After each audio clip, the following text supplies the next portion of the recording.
Andrew says, looking to read a bit more this coming year, looking for recommendation on books on these four topics: sales, negotiation, human nature, money. Thanks, Andrew. Nathan says, what are your predictions for 2024? More specifically, what changes do you see in the agency, marketing, and influencer space? Franco says, any agencies here working with gym owners who have proven results, looking to white label your services?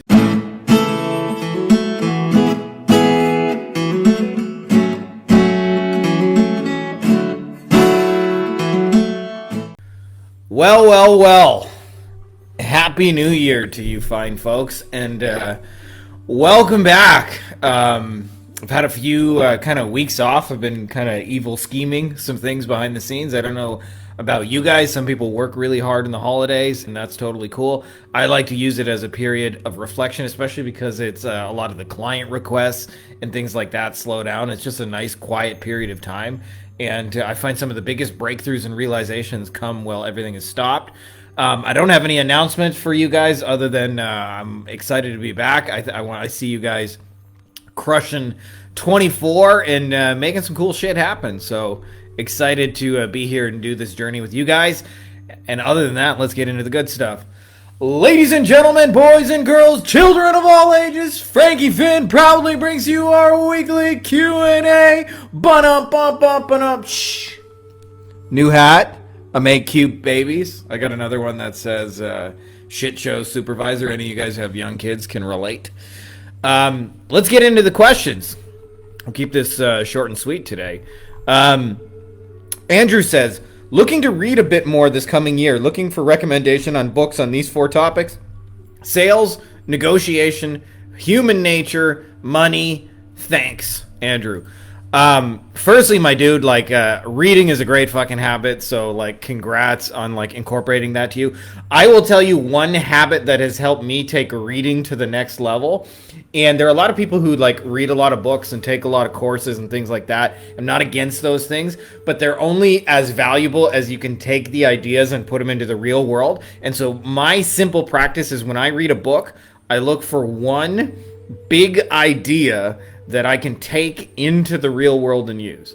So having said that, I'm going to give you a couple of books. So you had mentioned sales. My all-time favorite sales book, at least so far that I've read in my life, is Neil Rackham's Spin Selling. Spin is an acronym, and it goes over the consultative selling model, which is different than how everybody kind of pushes and does, the opposite of how internet marketers do it. It's very much like how a doctor sells something, like, where does it hurt? Well, tell me more about it, and then prescribing a solution, and it's extremely effective. So that would be the one I recommend on sales. On negotiation, probably the best negotiation book I've read is Chris Voss, Never Split the Difference. Although having said that, I haven't read a ton of negotiation books, so take that with a grain of salt.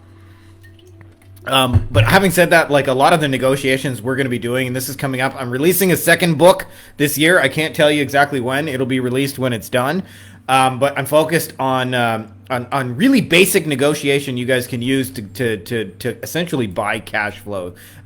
There's been a mantra that I've been kind of thinking about for a few years, and it comes down to 4 words: passive, automated, recurring income. And so the book is going to be centralized about that theme, because that's and when I started, by the way, that mantra, I had 0 of it, but happy to report today we got a bunch of it coming in. There's a lot of money that comes in without effort, and I want to show you guys how to be able to do that in your own lives and your own business, so that you have the divorcing of time and money and energy and those things which most people never experience. You mentioned human nature. I think good old-fashioned Cialdini's Influence, even though it's largely used as a sales and marketing book. And ironically, Cialdini, I've seen a few interviews with him.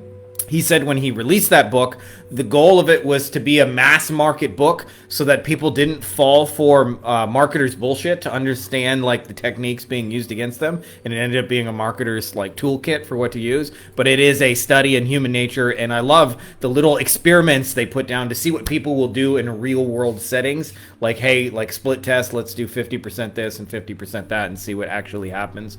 You mentioned money. I'm going to throw out there that I think one of the best books specifically for managing money is T. Harv Eker's The Millionaire I want to say The Millionaire Mind. I might be mixing up the title, but it's by T. Harv Eker. And the idea behind it is and I'll never forget this. It said something in the book that how you handle small amounts of money will determine whether or not you have big amounts of money to manage. And it talked about how to do it so that, like, in a way, at least the philosophy resonated with me, is so that you're saving and building a future, but at the same time, like, you're not like sacrificing the present, so you can like actually have a budget and go enjoy things, and you can spend on yourself and be able to do things in a way that works for you. I think it's a really great book for that. And then one category you didn't mention, but I'm going to throw out the leadership category, because I think that is an important book category as well. In the leadership category, I would recommend Straight Line Leadership by Dusan Dukovic.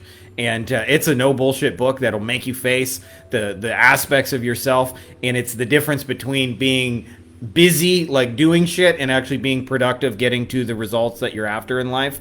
And but I hope that's helpful. I'll probably write a post about those books, because that is a great recommendation. I hope that's helpful, my man. Nathan says, what are your predictions for 2024? More specifically, what changes do you see in the agency, marketing, and influencer space? Well, for one, like the low-hanging prediction that I'm virtually certain of is that there's going to be more AI. But I'll tell you, I saw an interview with Jeff Bezos, like way back in the day, and he said something along the lines of, everybody always asks me what's going to change, what's different, where's this all heading? And he said, what I'm most interested in is the shit that never changed, like great customer service, getting it to people fastest, having the best distribution, things like that. And the longer I do this, the less I'm interested in the shiny object of the day that's constantly changing and trying to catch some magic wave. And the more I'm interested in the shit that never fucking changes. And I'm not telling you guys you have to share my philosophy, but my life has gotten significantly easier because I don't have to constantly reinvent the wheel. And I'll give you an example of this, okay? So I remember, like, just a few short years ago, NFTs were really fucking hot, and everybody was talking about them, and we still actually have a few NFT projects that we're consulting on and working on. But I remember everybody was hot and bothered by NFTs, and, like, a couple months later, no more NFTs. Then I remember, like, the TikTok agency was going to crush it, and everybody was like, you got to run out there and get a TikTok agency. And not so much anymore. I don't hear anybody talking about the TikTok agency. And then I hear that you have to, what was the latest one? You got to start a SaaSpreneur. You got to have a Go High Level SaaS. And I'm not against that. There's a lot of, like, Go High Level's an awesome company. We've had Sean Clark here on a few times. Like, it's a great piece of software, and I love the constant development. Like, there's a reason they're the 800-pound gorilla in the space, and they deserve to be. I'm just saying what I'm interested in, the stuff that is never going to change. And so we have, for example, like one of my oldest friends in the space, Dave Miz. He has an email marketing agency for e-commerce, and he just helps them sell more stuff on the back end.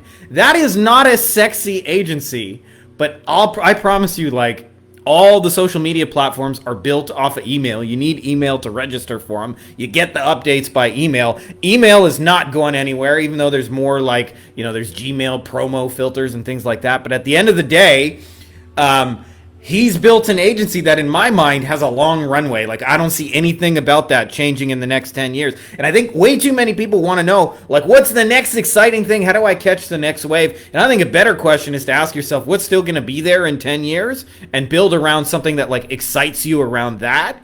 And so that's my way of saying I have no fucking crystal ball, and I'm less interested in trying to predict it, and I'm more interested in trying to catch the never change. Like, a part of what we've helped a lot of agency owners do over the last couple of years since I started, doing this whole, like, kind of whatever this thing is helping people with their offers. And I'll tell you, offers are a thing. Like, and as long as people need to sell shit, they're going to need, like, help with their offers. Like, it ain't going anywhere. The offer help is, like, in 10 years from now, people are still going to need help with offers. In 20, 30 years, like, it's not going to change. Then the nature of the offers themselves may change, but, like, it ain't going anywhere. And so that's what my suggestion to you guys is: stop getting caught in all these internet marketing short-term trends and start looking at, like, what's still going to be there in 10 years. There's a reason why, like, we send a lot of direct mail still in this day and age. Like, it fucking works.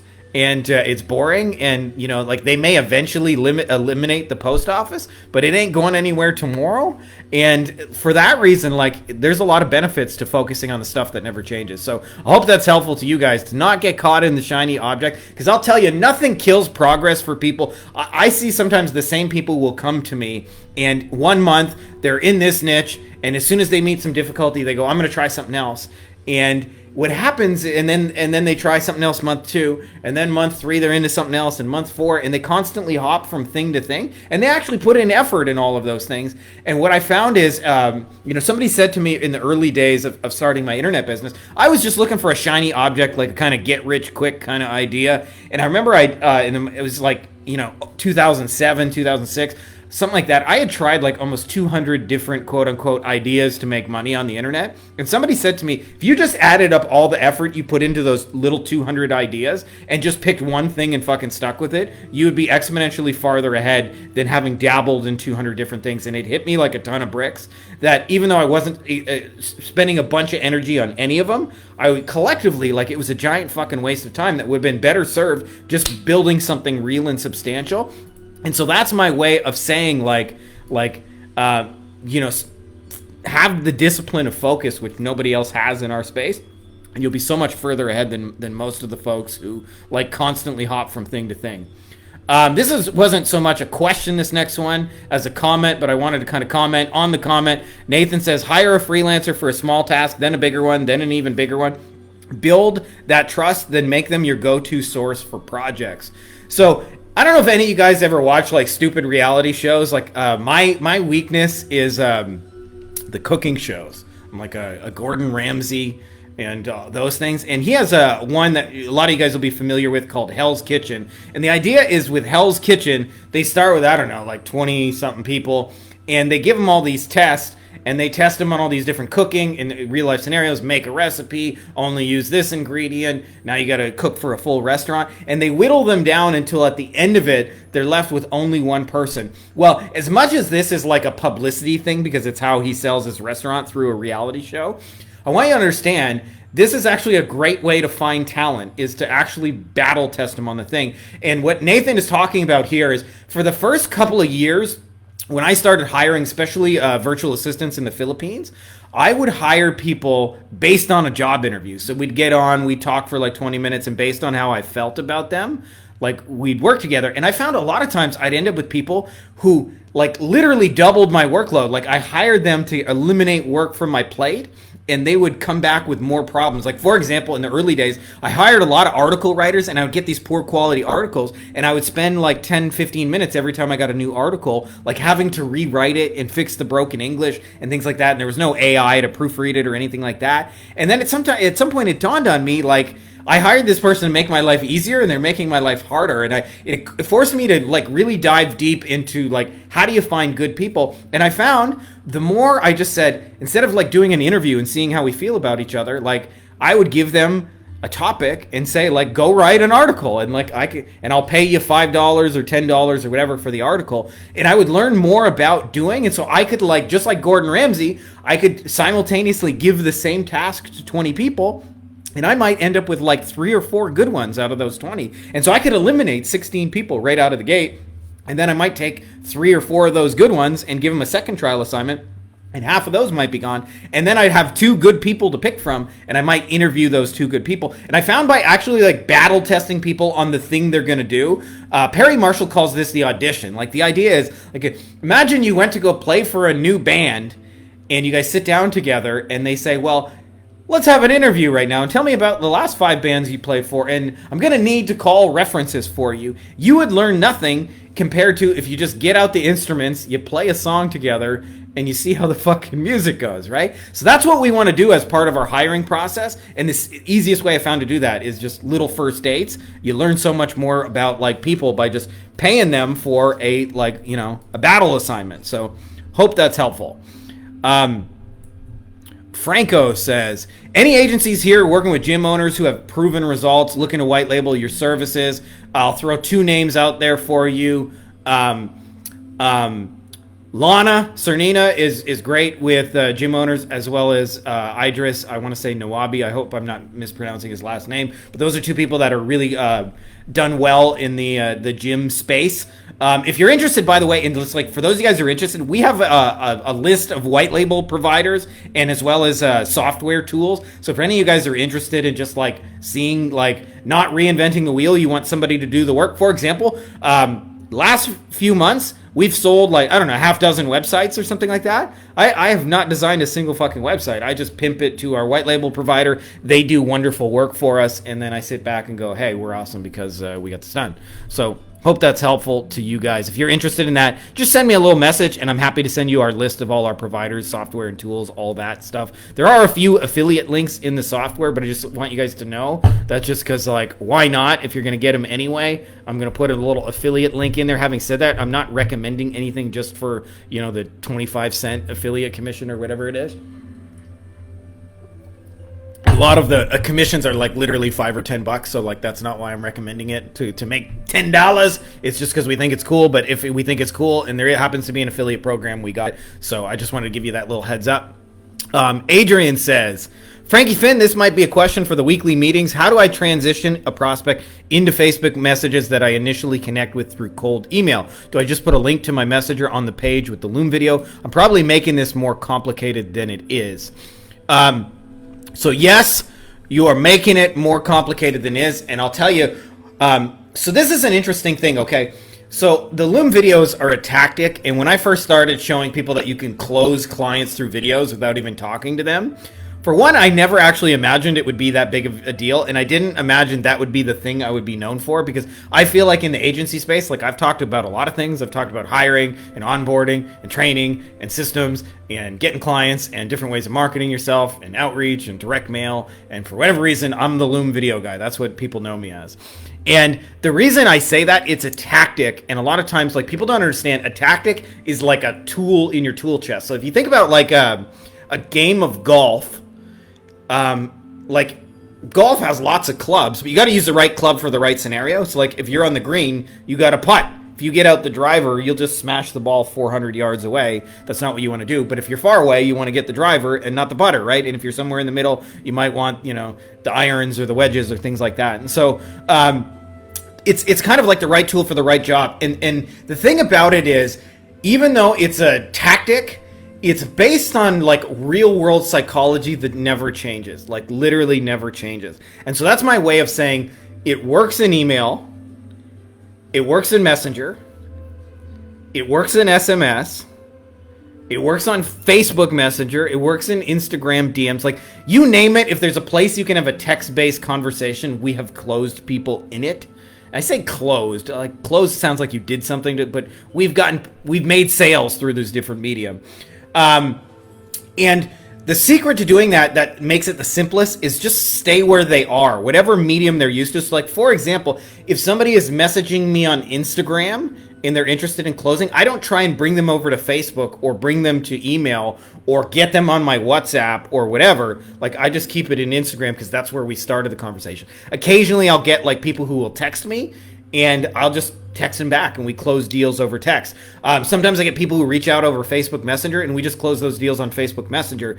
And sometimes we get like, you know, we get a lot of people in our email and we just close them over email. So that's my way of saying when somebody like reaches out and says like, hey, I'm interested. Like, we just stick with the media that we found them in. I don't typically try and change them in media unless we've already had a conversation two different places. Like sometimes some of them, like the people who follow me more, like they may comment on my YouTube. We may like be connected on Facebook and have messaged each other, and like I get them in my email. In that case, if they send me an email, I might reply on Facebook, but only because we've already had conversations those places. But for the most part, like, just keep it where they are. Keep it stupid simple. If they meet you on the highway, have a conversation on the highway. If they meet you at the park, have a conversation at the park, right? Like it's about the understanding the flow of a sales conversation and not necessarily about like use video because it's like the magic be all kind of thing. Adrian, oh, sorry. I just read Adrian's question. Demetrius says, does anyone have a simple, effective webinar outline they would like to follow? So for those of you guys who are interested, by the way, when I first started our YouTube channel, I did it without a lot of like bells and whistles. So I actually started recording on my laptop. I didn't even realize when I was making the recordings that I had a computer fan right next to the internal microphone. So the sound quality is kind of shit on some of the videos. But some of the earliest videos I made actually had like the most insane amount of value, even though they don't have like graphics and they don't have intros and they're not well put together in terms of like video editing and production. But talking purely about value, like insanely high. And one of those videos I made is we had a webinar in the legal space that I ran for about, I want to say 2 years. And it basically added, you know, like 50K a month, pretty steady in business until we encountered like, delivery problems, and then we kind of throttled our ads, but not because the webinar ever stopped working. In fact, I could probably roll it out today and it would probably still work. But we have a video on there that breaks down step by step how we did those webinars, and it is like literally paint by numbers. It explains to you, say this first, do this next, blah blah blah. So like it's like hook.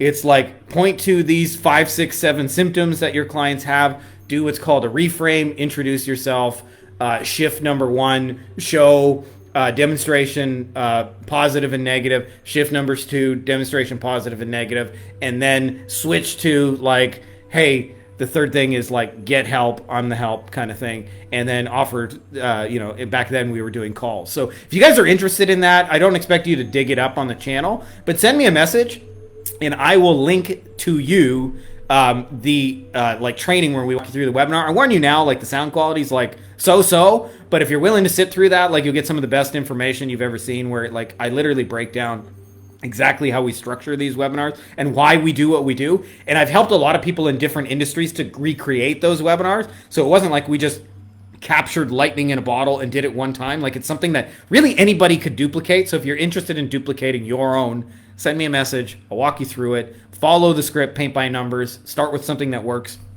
You can build off of that and then go where you want to go. And like I said, it did 50K a month. And had we not throttled it because of like the fact that our delivery and systems and fulfillment were kind of like breaking at scale and things like that, like we probably could have hit $1 million a month just like that one webinar, that one asset. Like we could have got to $10 million plus kind of agency. So take that for what it's worth. So I hope that's helpful, and I'm happy to share that with any of you guys. Next, we got Emily, who says, price increases. How much notice do you give? Sorry, I'm just changing a little format here so I can deleting some extra spacing so I can read all this because it's like on like 6 pages. There we go. So Emily says, price increases. How much notice do you give? Specifically for services such as social media management, where we usually work 6 weeks ahead. If I send a price increase on January 3rd to go into effect February 3rd, we've already done most of the work. February, is it fair to give the client just 30 days notice? A 30-day notice is required in the contract. I'll be changing this when they renew. Second layer, stair-stepping price increases. We're raising prices for existing clients, but not as high as we're selling services to new clients. We want to give our existing clients 6 months at a smaller increase before upping them to our full rate. Thoughts? Example, $450 services goes up to $650 for 6 months, then our full rate of $850. They can lock it in for 1 year. Price increases are a tricky thing. And so like there's always a danger in like, if you do it, you can lose existing clients. But I'll tell you, I've never done it and regretted it.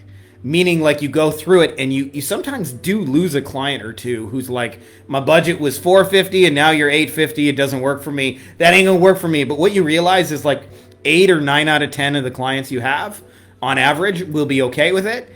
And the price increase makes no difference in the actual value, but it makes a huge difference in your bottom line. And the way I always start a price increase, and this is a way I start a lot of communications with clients, is thank you. And it also helps to give them a reason why you're raising prices beyond like, we just want more money. But to like go into like, we actually want to build a better back end and hire better people and do things, and like better margins enable us to do that, and then just tell them the reasons why. But you have to like this is a thing nobody will tell you. You have to be okay with like somebody may walk away and say like, no, that don't work for me anymore. And if you're okay with that, like the other thing is value is not like, despite what most people think, value is not tied to deliverables. It is tied to the results of those deliverables. So like, for example, if I hire 10 different SEO companies, like I'm going to get all kinds of different results based on those. So even though they're all kind of doing the same kind of thing, optimizing GMEs and things like that, the one that gets the best results like is worth the most amount of money to me or to a client, right? And so the one who gets the least amount of results may be worth nothing, right, to that client. So if you're doing the things you're saying you're doing and it's translating in a meaningful way for clients, in a way they can see, which sometimes social media posts and content have a little bit of a longer runway, but they work. But if it's translating to something that they value, as long as the result is higher than the payment, like you're not going to get that much pushback. But you have to be okay with like, I'm going to put it out there and somebody may say like, fuck you, I'm not paying that anymore. And like, be okay with like, somebody may walk away and, oh no, I lost a client. But that's okay, like in the grand scheme of things, because what I found is, so when I first started SEO, just, you know, like in 2007, my price was $400 a month. The big 400 bones. Why? I don't know. Just seemed like a psychologically satisfying number. Somebody said, how much do you charge monthly for your service? And I went, $400 a month. And so that was my price for like, I don't know, a year and a half. And I eventually raised it to $1,200. And when we were doing $1,200, what I found is it made almost no difference in the take rate of the service. In fact, the same number of people paid at $1,200. And we did lose a client or two at $400 a month who were there like, that's all I can afford. You can't like triple my bill. Blah, blah, blah. And you just have to be okay with that. But if you're okay with losing somebody, understanding, like in my case, at that point, I want to say we had like maybe 30, 40 clients. And so I lost like two. I lost like 2 clients. But our profitability tripled. And so I was actually able to, not only did we make more money, which was nice, but I was actually able to deliver a better service to my clients. Because what happened at $400 a month, I couldn't really hire VAs. Like I was trying to get VAs, but they were stretched too thin. I would have like one VA for like 5 clients or 4 clients, and they weren't moving the needle enough. All of a sudden, when we had $1,200 a month and we had some more play, like I could have one VA dedicated like 50% of the time to one client. And so they're only split between 2 people. It's like a classroom. Like if a teacher's teaching 100 students, they're not going to do as well of a job as if they only have 10 students, right? So we want to think about that as well, that it's actually better for the clients. And if you do that, you can sleep better at night knowing that you're about to jack up the price on them, but done in a way where it's like, I'm doing this from a place of service, not just because I'm like a greedy capitalist pig, even though you like may have aspects of you that are a greedy capitalist pig, and that's totally cool. So anyways, hope that's helpful, like raising prices on clients and doing it in a way. But remember, the way to start those communications is always, thank you. Sounds so simple, but it works. Robert, it's our last question for 2024's first Q&A, unless you guys want to post something in the comments before I'm finished this one. So Robert says, I'm considering writing a book, but also making it the backbone of my content strategy for the next year. Each week, I create a few pieces of content for one bullet point of the outline of the book, then disseminate that content across the web in the form of YouTube videos, blog posts, and social media posts. By the end of the year, I should be able to compile or have someone compile for me all of the blog posts I made this year to flesh out the book. My question for the community, though, is this. Is there a specific format or outline recommended to follow when writing a book for your agency? Ultimately, I want to create one video a week on one bullet point of my book outline that can be chopped up into smaller web pieces of content in different formats and posted on all of the platforms throughout the web. That way, I don't have to create a different piece of content for each platform, but one piece of content that can be used across all the platforms. But I make sure I have the right outline or formula to start. Obviously, I should probably do a little Amazon keyword research in advance to see what people are searching for in my niche. Any articles or advice for how to write an outline for a book? Okay, Robert, I'm going to give you the download for how I wrote my book here. And I'm working on a second one right now, so I'm going through this process a second time. And this is not the be-all, end-all, like everybody on earth who writes a book should write it like Frankie Finn does it. And if you do not copy the Frankie Finn system, you're a fucking loser. It's not like that. I really hate when people get like overly like one-itis focused on like this is the only one way you can do it. I'm just sharing what's worked for us, and this may be useful to you and so anyone else out there who's considering writing a book. So The first thing I did is before I began writing a book, I actually had somebody in mind when I wrote the book. And a lot of times when people write books, I've heard people say like, you watch, I'm going to become a best-selling author and I'm going to be famous and shit like that. And a lot of egoic reasons, and you can have egoic reasons like if you want to become a best-selling author and be famous, that's cool. But when I wrote my book, my first thought was actually just thinking, if there's somebody who's like me, like I was 5 or 10 years ago, struggling with this business, trying to figure it out, I would love to just throw them a lifeline. And I remember when I wrote it, I remember thinking, if just one person out there, if there's like literally just one human being who reads this book and gets value from it, I'm okay with that. That's worth writing a book and like actually documenting everything I've been through for the last 16 years. Now, having said that, turns out there's a lot of you guys, so like but I didn't start with this delusions of like, hey, I'm going to become a famous author and all these selfish reasons. I started with a very specific person in mind, like going through this agency journey. So that was the first thing. The second thing I did is I actually got out a notepad and I just sketched out all of the things you would need to go from like where that person was to where they wanted to go in terms of all the steps. And for me, that meant you had to figure out like why you wanted to start this agency. You had to understand the journey ahead of you. You had to figure out offers. You had to figure out sales. You had to figure out onboarding. You had to figure out hiring people. You had to figure out systems and processes. And if you do that, like that's a lot of work. But when it's finished, you have basically a cash printing machine where it helps clients. They get benefits and you get your freedom and you get to actually like live a life and have like a machine that like makes clients get results and for the most part, like be really happy about working with you that doesn't own your soul and own your life. And so that's the book I wrote. Now, having said that, this is what I did. I sketched out like the 14 things I thought you needed to know to be able to do that. And then I went for a walk in the German forest and I took the old iPhone here. I installed a podcast recording app and I just started talking each chapter. So chapter 1, you're like, the first thing I did is like the 5 stages of agency growth. So like this is the first stage you go through. This is the second stage. This is the third. This is the fourth, the fifth. And I just like spoke them out loud. And then I went through and I did the second thing, like offers. This is everything you need to know about offers. And then it's like sales. This is how you need to like do the sales process. Onboarding. This is how you need to do the onboard. Expectations. Here's how. And each of those things I said, I didn't write. And then what happened is I used a couple of tools. Rev.com, but you could probably do it now. I wrote it before the era of like AI, MP3 to text. I would probably use 11 Labs now, but you can get all of that transcribed and turned all of your written stuff into text. And then it was a lot of like, it was probably a month of editing, removing ums and ahs and bolding titles and formatting it and things like that. But the core of my book was written with 14 bullet points, thinking about how do you go from A to B if you're this person, and then just like talking those things out one at a time. And that was how I wrote the book. And it took me about a month, start to finish, to do all of that. So like, and most of the work, just so you know, was editing, not the writing process. The writing thing, because it was like, for me, people say, oh, that's amazing. You wrote a book basically in a day. And I did write a book in a day. But it's also like I had 14 years of life experience in this business before I wrote a single word. So like the 14 years of life experience doing it was an essential piece. And then what happened is when I recorded the book, like I said, like I had lots to talk about, all these different bullet points and everything I had learned about those.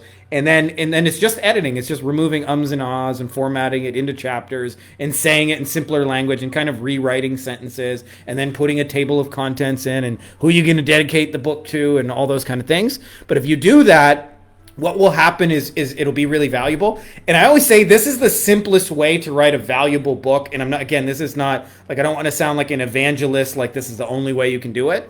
But the simplest way to write a book is to give away all of the ideas for free, knowing that most people, especially in your industry, cannot implement it without your help, and it's the implementation you get paid. So for example, if you're the SEO person for plumbers, write a book about how to rank a fucking plumbing website and tell them everything they got to do. Update their website, title tags, images, claim your Google business page or My Business or Google Maps, that's what I call it because I'm old.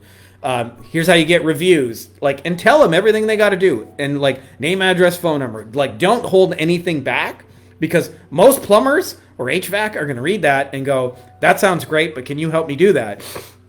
So it's the biggest way to create a valuable book. So if you create funnels for people, say you make funnels for e-commerce brands, like tell them exactly how to make a funnel and which tools and how to do it. And most people are going to read that and go, I don't want to do that. Can you just do that for me? Right? Like they don't have the same passions you do. If you're writing content for people in social media and you're helping it for med spas, write the book on how to like create a social media plan for med spas and like tell them exactly how to do it. Don't hold anything back, because it's the implementation where you're going to get paid. And so if you understand that, you'll create a valuable book, because you'll just like abundantly give away everything that you got, and knowing that it'll still translate to business. A lot of times people hold back, and so they create these marketing books that are thinly veiled sales pitches.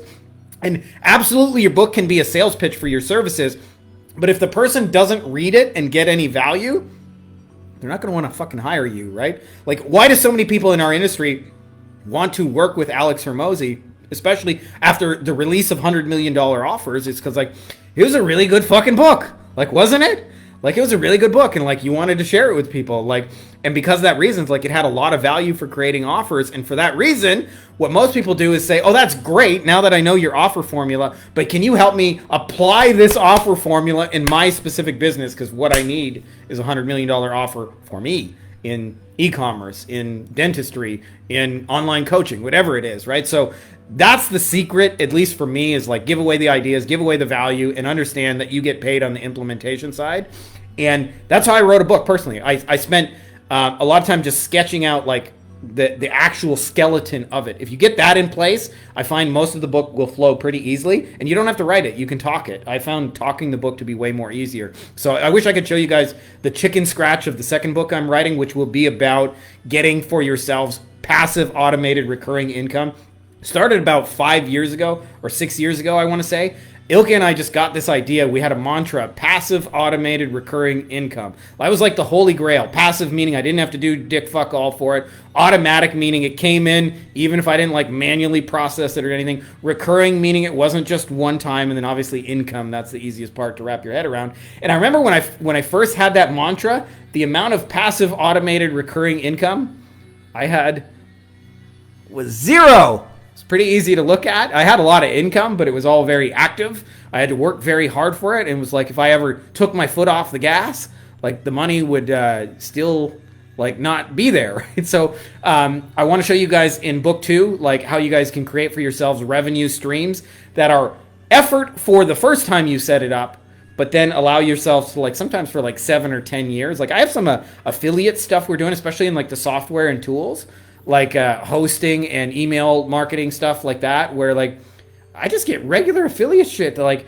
I don't even know who it's from at this point anymore, and it doesn't really matter, and like that makes life easier. I'll tell you, the hardest thing I struggled with when I first got into high ticket sales was the roller coaster of like some months you'd crush it and you'd be great, but like you didn't know, like, is that money gonna have to last you 6 months?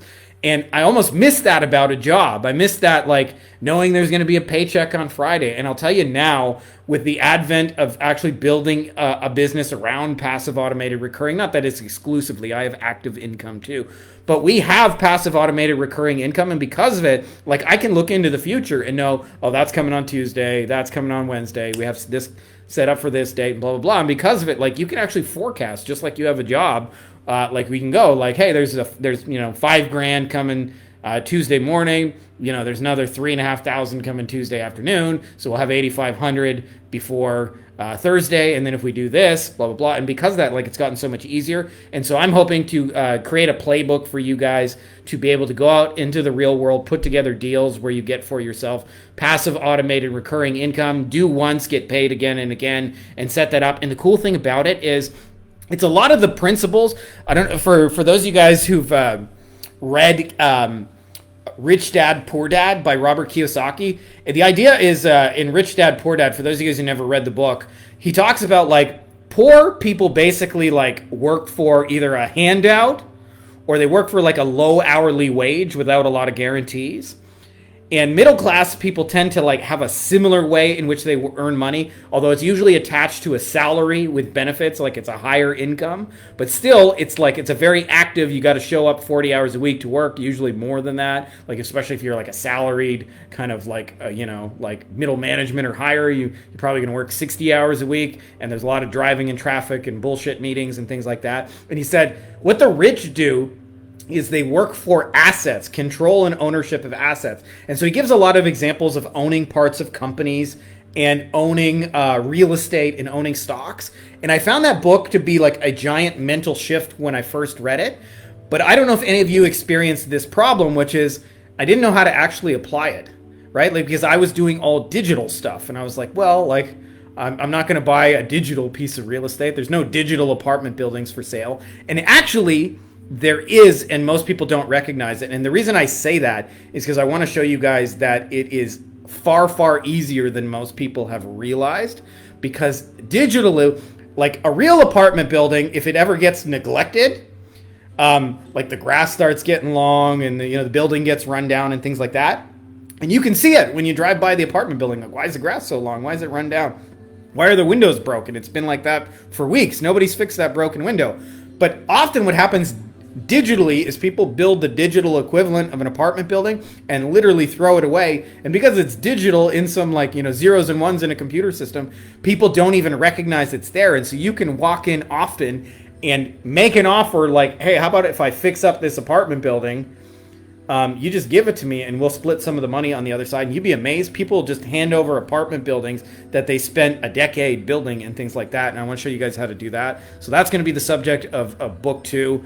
I have no idea what I'm going to call it yet, but we'll see when we get there. And I'd love your feedback when we get to that. But I'd love to show you guys, especially how to take these agency principles and not just build it into like a recurring active stream, which is nice, by the way. Like I'm not throwing stones at that. We have very active, like, recurring income streams, but also how to parlay it into do nothing kind of money or do something once and then have it sometimes pay you for like 7-10 years. And I'll tell you, when I first heard about friends who were doing the land investing business, this is the model, is they get a list of people who are behind on back taxes for land and they just mass mail hundreds of people. And they find for every 100 letters they send in the mail offering to buy it, and what they typically do is they'll offer like 10-20 cents on the dollar. So if there's like a piece of land that's worth $1,000, they'll say, I'll give you $100 for it, I'll give you $200. Or if it's worth 10,000, they might say, I'll give you 1,000, I'll give you 2,000.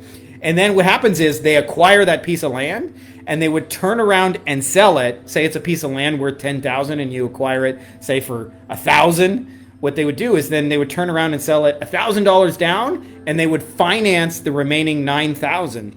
And this blew my mind, is because every month someone would mail them $179, and they would have to do nothing for it, right? Because they're working like the bank, getting paid like this recurring passive stream. But because they spent 1,000 and got 1,000, like they're already cashed out. And so they've created this 10-year revenue stream where they get $179 coming in month after month, and there's nothing to do. And I want to show you guys how to do that digitally. And it's a lot of fun too. I think it's a fun way of deal making. It's a different way of looking at the space than what everybody else thinks. And a lot of times once you see it, you'll realize there's so much endless opportunity. I remember in the beginning thinking the only way I could earn money was waiting for clients to like hire me and pay me. And that's middle class thinking, where you got to like wait for a boss to give you a paycheck before you can get it. Once you see that it's about control and ownership of assets, you can start proactively making offers to get like digital apartment buildings.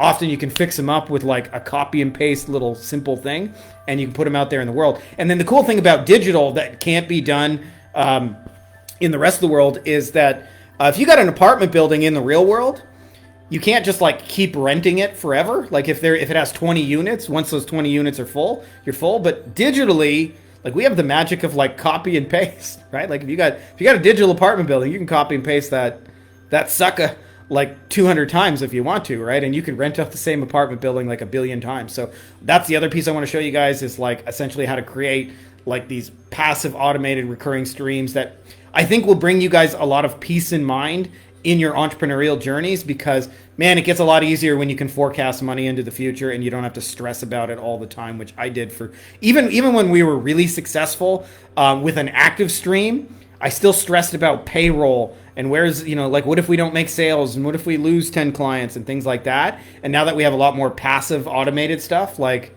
I'm not saying I never stress about it, but like there's significantly less of it.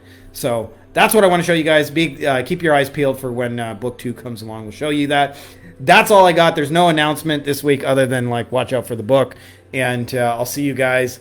Happy Q&A. Happy May the Force be with you for the first Q&A 2024. Happy New Year, guys. Much love for you guys. And peace from this old daddy who makes cute babies. Hey guys, if you like this video, you'll probably also like our free Facebook group, Beyond Agency Profits, Agency Lifestyle Design. You can get free copies of the book inside here. I look ridiculous. We're doing weekly Q&As, giving answers to all your questions. Some of the best, smartest, brightest people. We've got lots of industry leaders doing 7, 8 figures and beyond. It's a literal who's who of the brightest agency owners that I know, as well as lots of tips on scaling and stuff, books that work. So if you're not already part of it, you're going to want to be part of it. So make sure to click the link. I put it in the description of the video as well as in the pinned top comment below. So just scroll down and you can join, and it's totally free.